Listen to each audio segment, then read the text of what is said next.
ত্রয়োদশ জাতীয় সংসদ নির্বাচনে চাঁদপুর ২ আসন থেকে বাংলাদেশ খেলাফত মজলিসের মনোনীত প্রার্থী মোশাররফ হোসেন মনোনয়নপত্র সংগ্রহ করেছেন। তিনি দুপুরে উপজেলা নির্বাহী কর্মকর্তা ও সহকারী রিটার্নিং কর্মকর্তা মাহমুদা কুলসুম মনিরের কাছ থেকে মনোনয়নপত্র গ্রহণ করেন। বিস্তারিত থাকছে মনিরুল ইসলাম মনিরের প্রতিবেদনে। চাঁদপুর ২ আসন, যা মতলব উত্তর ও মতলব দক্ষিণ উপজেলাকে অন্তর্ভুক্ত করে, সেখানে ত্রয়োদশ জাতীয় সংসদ নির্বাচনে বাংলাদেশ খেলাফত মজলিসের মনোনীত প্রার্থী মোশাররফ হোসেন মনোনয়নপত্র সংগ্রহ করেছেন। আজ দুপুরে তিনি উপজেলা নির্বাহী কর্মকর্তা ও সহকারী রিটার্নিং কর্মকর্তা মাহমুদা কুলসুম মনির কাছ থেকে আনুষ্ঠানিকভাবে মনোনয়নপত্র গ্রহণ করেন।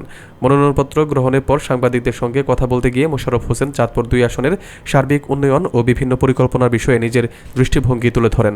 তিনি উল্লেখ করেন, নির্বাচিত হলে স্থানীয় জনগণের জীবনমান উন্নয়নে কার্যকর পদক্ষেপ নেওয়া হবে এবং শিক্ষা, স্বাস্থ্য, অবকাঠামো ও জনসাধারণের সুযোগ সুবিধা বৃদ্ধিতে মনোযোগ দেওয়া হবে।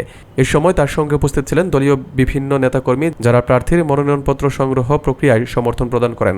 স্থানীয় রাজনৈতিক বিশ্লেষকরা মনে করেন, মনোনয়নপত্র গ্রহণের এই ধাপ প্রার্থীর নির্বাচনী প্রচারণার প্রথম গুরুত্বপূর্ণ ধাপ হিসেবে গণ্য হবে। স্থানীয় মানুষের মধ্যে প্রার্থী ও দলের কার্যক্রম নিয়ে উৎসাহ ও আগ্রহ দেখা গেছে।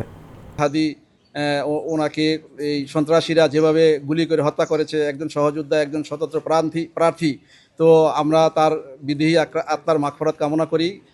আমি আমার বক্তব্য শুরু করছি। আপনারা জানেন যে বাংলাদেশ খেলাফত মজলিস থেকে আল্লামা মামুনুল হক